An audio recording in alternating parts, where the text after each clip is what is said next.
दोस्तों जियोपॉलिटिक्स में timing is the key. अगर आपने टाइमिंग पकड़ लिया तो आप बहुत सारे इवेंट्स को कंट्रोल कर पाते हैं। अगर आप सीरियन सिविल वॉर की बात करें तो यदि आप ये सोच रहे हैं ये कोइंसिडेंस है तो याद रखिएगा there are no coincidences in geopolitics. सब कुछ सोच समझ के होता है। यहाँ पे दोस्तों यदि आप सीरियन सिविल वॉर की बात करें तो इसके पीछे कई पावर ब्लॉक्स हैं जो कि मिलकर इसे अंजाम दिए हैं। एक तो है दोस्तों यूएस के जो डिपार्टिंग पावर है उनका रोल है, तुर्की में अर्डोगान का रोल है, इसराइल का रोल है। वहीं दोस्तों अगर आप देखें तो जो ग्रेटर रशिया यूक्रेन वॉर हो रहा है उसका भी ये रैमिफिकेशन है। यहाँ पे यूक्रेन का भी फुटप्रिंट देखने मिल रहा है। आपको मैं कुछ ऐसी बातें बताऊंगा जिसमें आपको दिखेगा कि किस प्रकार से यूक्रेन भी बशर अल असाद को पीछे देने में रोल प्ले कर रहा है और उसका एंड टारगेट पुतिन है। दोस्तों यहाँ पे अगर आप देखें तो ये ट्रंप के लिए भी डीप स्टेट जिसको वो बुलाते हैं उसका फाइनल ब्लो है। एक नई समस्या ट्रंप को वो दे करके जाना चाह रहे हैं। वहीं ये एक तीर है जो कि सीरियन सिविल वॉर है जिससे रशिया ईरान दोनों घायल हो रहे हैं। तो क्या है ये पूरी कहानी, जरा दोस्तों इसको डिटेल में हम देखेंगे। आप देख सकते हैं सीरियन रिबल्स एलिपो एंटर कर चुके हैं 8 साल बाद। ये दोबारा हुआ है। इससे पहले भी जब एलिपो एंटर किए थे तो बड़ी समस्या के बाद, बड़े मेहनत के बाद इनको निकाला गया था। अब यहाँ पे दोस्तों HTS हयात तहरीर अल शाम, इसके गुण गाए जा रहे हैं वेस्टर्न मीडिया के द्वारा। तो ये कौन है? क्या ये प्रो डेमोक्रेसी ग्रुप है या कुछ और है? ये कौन है जरा उनके बारे में भी जानेंगे। दोस्तों इन टोटल यदि आप सीरिया की बात करें तो before this second civil war, इससे पहले अगर आप देखें तो जो कहीं ना कहीं स्टेटस को था उसमें सीरिया की अगर आप बात करें तो बड़ा ही इंटरेस्टिंग तरीके से यहाँ पे फॉरेन पावर्स का आपको कंट्रोल देखने मिलता था। जैसे कि आप ये जो हरे रंग में देख रहे हैं ये टर्किश ऑक्यूपेशन था। इन सारे इलाकों में टर्किश कंट्रोल था और यहाँ पे मेजर मिलिट्री बेस भी उन्होंने इस प्रकार से बनाया था। जैसे ही आप ये जो लाल रंग में देख रहे हैं ये यूएस ऑक्यूपेशन था। कमाल की बात जानते हैं दोस्तों, ये वो इलाके हैं जहां पे ऑयल फील्ड्स हैं। आप ये जो काले काले डॉट देख रहे हैं ये सभी के सभी ऑयल फील्ड्स हैं और वहीं पे जहां तेल वहां यूएस, आप तो जानते ही हैं, तो उसको कंट्रोल करके रखा था। वैसे यहाँ पे अगर आप देखें तो ये बड़ा ही स्ट्रेटेजिक लोकेशन है। यहाँ पे अगर आप देखें तो यहाँ भी यूएस ऑक्यूपेशन आपको देखने मिल रहा है। यहाँ पर और आपको एक जानना होगा, बाकी ये तो इजराइल का गोलन हाइट्स वाला इलाका है ही। तो इस तरीके से अगर आप देखें तो सीरिया में काफी मल्टीपल पावर्स देखने मिल रहे हैं। और अगर आप सीरिया की बात भी करें तो अभी सिविल वॉर के पहले भी, फर्स्ट सिविल वॉर के बाद जो सीरिया था वो कई पावर ब्लॉक्स के द्वारा कहीं ना कहीं डिवाइडेड था, उनके कंट्रोल में है। और अभी जो लेटेस्ट मैप है कुछ इस प्रकार से है। आप देखें तो ये जो पीले रंग में देख रहे हैं यहाँ पे आपको SDF देखने मिल रहे हैं जो कि कुर्द्स हैं। वैसे यहाँ पे आप देखें तो ये सीरियन फोर्सेज उनके द्वारा कंट्रोल्ड है, सीरियन सरकार के कहीं ना कहीं इसमें कंट्रोल है। यहाँ पे अगर आप देखें तो ये जो एलिपो वाला इलाका है, आप पुराने मैप में देखेंगे तो ये सीरियन गवर्नमेंट के कंट्रोल में एलिपो हुआ करता था। लेकिन अब जो एलिपो है ये अगर आप देखें तो इस ग्रे कलर में आ गया है जो कि तहरीर अल शाम के कंट्रोल में है। उन्होंने ही ये पूरा का पूरा ऑफेंसिव स्टार्ट किया है। तो जानना है हमें तहरीर अल शाम कौन है और ये क्या करना चाहते हैं। दोस्तों ये वीडियो थोड़ी लंबी हो सकती है तो आप लोगों से निवेदन है 1.5x 2x पे देखें क्योंकि हम कंप्लीट एनालिसिस यहाँ पर आपके लिए लेकर के आ रहे हैं। दोस्तों ये अगर आप देखें तो तुर्किश बैक्ड रिबल्स भी हैं कुछ इलाकों में, उनका भी यहाँ पर कंट्रोल देखने मिल रहा है। तो अब आइए जरा समझते हैं कि आखिरकार बशर अल असाद को गिरा के किसको क्या मिलेगा। क्योंकि जाहिर सी बात है केवल असाद के लिए ये नहीं किया जा रहा है, मल्टीपल पावर्स है, पुतिन से लेके ईरान तक, खमेनी तक, सबको बैकफुट में डालना है। तो क्या हो रहा है जरा देखिए दोस्तों। यहाँ पे सबसे पहले ये मैप देखिए, यहाँ पे आप सीरिया देख रहे हैं, इसमें यहाँ पे आप देख रहे हैं लटाकिया जो कि इसी के पास में खमीम रशियन एयर बेस है। वैसे ही आप यहाँ पे देखेंगे तो यहाँ पे रशिया का एक नेवल बेस भी है। तो रशिया का सिग्निफिकेंट प्रेजेंस है, करीबन 5000 फौज है, 24 हाईटेक एयरक्राफ्ट भी यहाँ पर मेंटेन्ड है जो कि सीरिया में बैठी रहती है। इससे पहले भी जब एलिपो कंट्रोल किया था इन लोगों ने, जो कि रिबल फोर्सेस या अलग अलग नाम से इनको बुलाया जाता है, सिविल वॉर में जो असाद के अपोजिशन में है, जब उन्होंने कंट्रोल किया था तो उनको भगाने के लिए बहुत बड़ा रोल रशियन एयर बॉम्बिंग का ही था। तो अब क्या हुआ है आखिरकार, ये जो second round of civil war अचानक से हुआ है उसके पीछे कौन है? दोस्तों अगर आप देखें तो इनके पीछे एलिपो जो अभी रिसेंटली कैप्चर हुआ है वो हुआ है हयात तहरीर अल शाम के द्वारा, HTS। दोस्तों एलिपो जो कि असाद के रिजीम के रिसर्जेंस को सिंबलाइज करता था। जब एलिपो वापस कैप्चर कर लिया था आफ्टर रशियन हेल्प तो ये बता रहा था कि यस असाद इज बैक। लेकिन अब वही एलिपो इनके हाथ से निकल चुका है। ये बता रहा है सीरिया में जो बैटलफील्ड है कुछ दिनों में ही बदल सकता है। यहां पे दोस्तों जिनकी बात हो रही है हयात तहरीर अल शाम, दोस्तों इसका इंग्लिश में मतलब होता है organisation for the liberation of the Levant, जो कि इलाका है। दोस्तों यहाँ पे वेस्टर्न मीडिया इनको भले इस प्रकार से पेंट कर रही है, they are knight in the shining armour. आप बेवकूफ मत बनिए। कौन है ये HTS जरा जानिए। HTS अल कायदा से इमर्ज की है। दोस्तों अगर आप देखें तो ये अपना पावर इदलीब वाले इलाके में, आप देख रहे हैं जो हरा रंग है, ये हरे रंग में अपना पावर प्रोजेक्ट किया करती थी इडलीब वाले इलाके में। और यहाँ पे इन्होंने मोर और लेस एक इस्लामिक स्टेट जैसा ही शासन बना के रखा है और इनको तुर्किश प्रोटेक्शन भी मिला हुआ है जिसमें ये सब अंजाम ये लोग दे रहे हैं। अभी जो रिसेंटली एलिपो कैप्चर हुआ है इसमें ड्रोन वॉरफेयर का बड़ा हेल्प हुआ है, तुर्किश हेल्प का क्लियर आपको यहाँ सिग्नेचर दिख रहा है। तो आइए जरा बिग पिक्चर देखते हैं किसको किसको यहाँ पे सीरिया से लेना देना है, अलग अलग पावर्स को समझते हैं, फिर समझेंगे कि आखिरकार ये क्यों हुआ है। सबसे पहले देखते हैं रशिया और सीरिया। रशिया अगर आप देखें तो इससे पहले भी एयर स्ट्राइक्स किया था रिबेल्स पर, और अभी उन्होंने वापस भी वही चीज की है, वापस से एयर स्ट्राइक किए हैं। और असाद के सपोर्ट में रशिया 5000 की फौज भी सीरिया में मेंटेन करता है। लेकिन क्यों सीरिया इतना इंपॉर्टेंट क्यों है दोस्तों? अगर आप देखें तो सीरिया रशिया के मेडिटेरेनियन के एक्सेस को इंश्योर करवाता है। खेमीम एयरफोर्स बेस है, वहां पे आपको दिखाया ही मैंने। इसके सिवा यहाँ पे टाटस, ये जो आप देख रहे हैं नेवल फैसिलिटी भी है जो रशिया के कंट्रोल में है। इसके द्वारा रशिया को मेडिटेरेनियन का एक्सेस हमेशा खुला रहता है, क्योंकि यहाँ पे असाद मौजूद है और वो रशिया को ये सपोर्ट दे रहे हैं। इसके सिवा अगर आप देखें तो रशियन प्रेजेंस सीरिया में रहती है, तो वो इस पूरे के पूरे वोलेटाइल रीजन जो कि वेस्ट एशिया है, जिसको ये मिडिल ईस्ट बुलाते हैं, वहां पे रशिया का प्रेजेंस बना रहता है। इसके सिवा अगर आप देखें तो असाद को बनाए रखना जरूरी है, क्योंकि जब तक वहां असाद है तभी तक रशिया भी वहां पे एग्जिस्ट करेगा। और असाद को ही मदद कौन करते हैं? ईरान करता है। कैसे दोस्तों? सीरिया में अगर आप देखें तो बशर अल असाद रूल करते हैं। सीरिया में अधिकतम पॉपुलेशन सुन्नीज की है, लेकिन बशर अल असाद अगर आप देखें तो वो शिया है, जिस वजह से ईरानियन शिया जो रिजीम है वो भी उसे सपोर्ट करता है कि ये पावर में बने रहे। शिया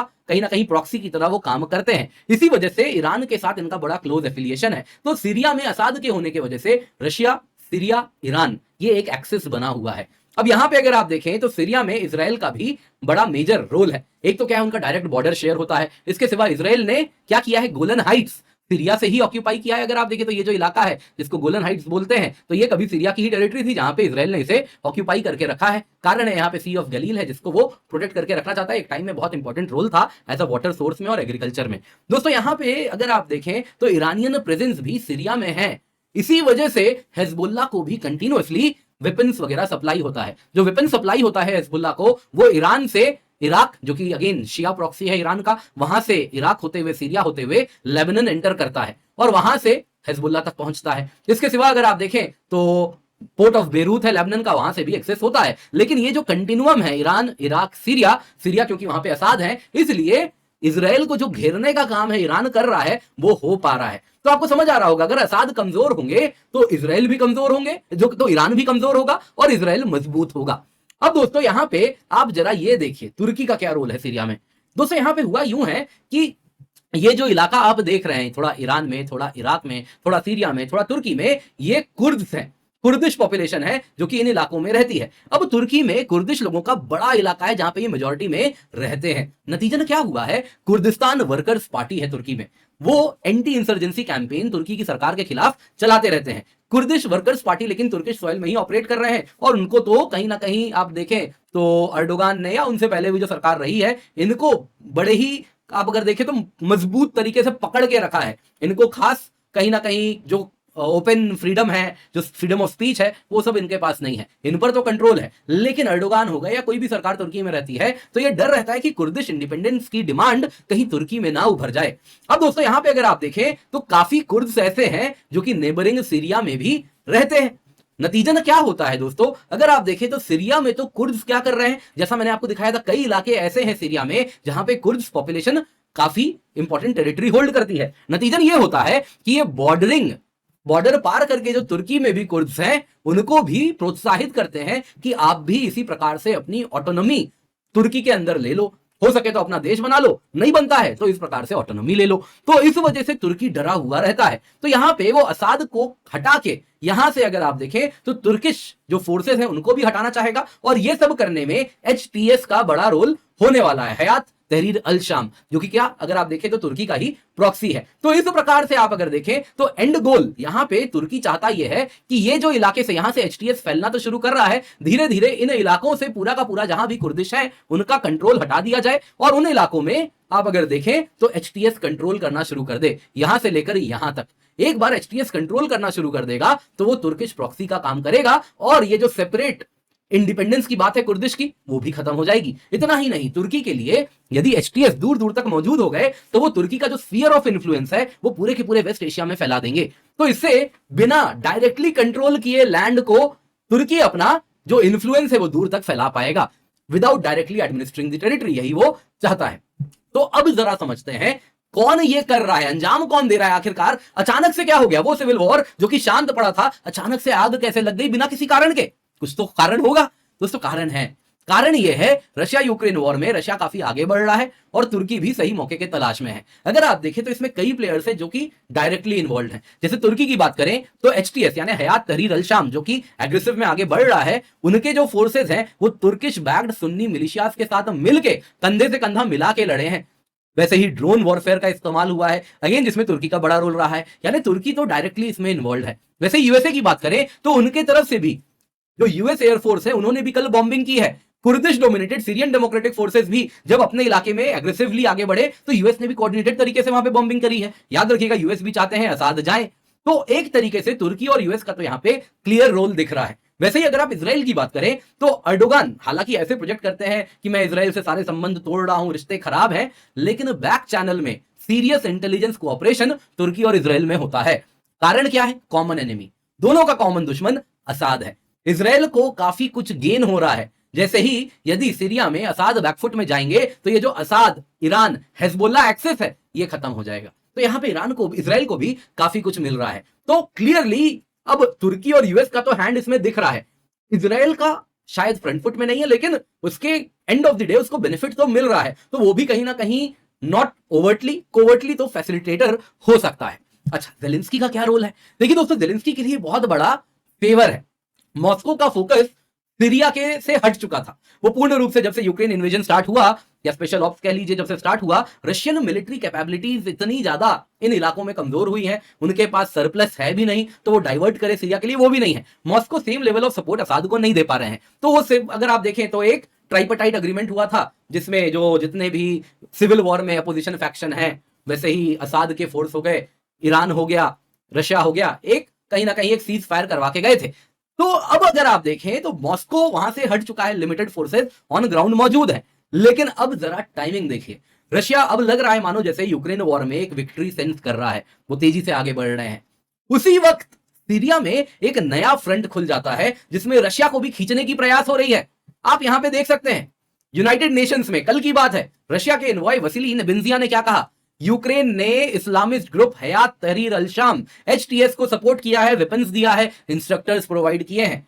Ukrainian military instructors from the GUR यानी मिलिट्री इंटेलिजेंस यूक्रेन की, वो सब वहां मौजूद हैं, ऑन ग्राउंड एचटीएस फाइटर्स को ट्रेन कर रहे हैं, वेपन्स दे रहे हैं और कह रहे हैं रशियन ट्रूप्स को भी चुन चुन के मारना सीरिया में। दोस्तों यहां पे जरा देखिए, यूक्रेनियन मीडिया भी यही चला रही है, रशियन ट्रूप्स जो सीरिया में डिप्लॉयड थे उनको सिग्निफिकेंट लॉसेस हुए हैं, रशियन यूनिट्स को चारों तरफ से घेर लिया गया, सैकड़ों की तादाद में रशियन सोल्जर्स गायब हो चुके हैं। अब दोस्तों यहां पे अगेन एविडेंस तो नहीं दिया गया है, लेकिन आपको तार जुड़ते हुए दिख रहे हैं। तो एक चीज क्लियरली दिख रही है कि वही वेस्टर्न पावर्स जो कि चाहते थे रशिया को यहां खींचना, वो यहां खींचना चाह रहे हैं कि यूक्रेन अदरवाइज तो हाथ से निकल जाएगा। तो दोस्तों यहां पे ट्रंप के लिए भी समस्या है, Trump is also on back foot.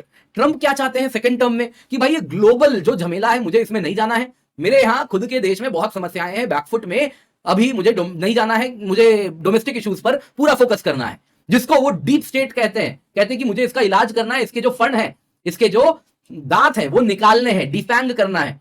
Domestic issues like illegal migrants, debt crisis, drug crisis, trade, इन सब पे इनका पूरा फोकस होना है। वैसे ही जो पूरा का पूरा गवर्नमेंट मशीनरी है, जिसको वो कहते हैं कि डेमोक्रेट्स ने एक तरीके से अपना गुलाम बना लिया है, उसको क्लीन करना है। और यही जिसको वो डीप स्टेट बुलाते हैं वो नहीं चाहते। वो चाहते हैं कि इतने जगह पे आग लगी रहे कि ट्रंप इन सब में, डोमेस्टिक इश्यूज में वो सब काम ही ना कर पाए। नया कन्फ्लिक्ट इतना लगाओ कि यूएस भी इसमें खींचा चला जाए, मिलिट्री इंडस्ट्रियल कॉम्प्लेक्स का धंधा भी चलता रहे, ट्रंप को रिस्पॉन्ड भी करना पड़े, नतीजन ये हो कि डोमेस्टिक रिफॉर्म से जो इनका पूरा फोकस है वो डाइवर्ट हो जाए। और ये जो बोल के आए थे मैं सारे वॉर को खत्म कराऊंगा, I will make this world peaceful place, वो सब ना हो पाए ताकि डेमोक्रेट्स कहीं से भी वॉर मॉन्गरर ना दिखे।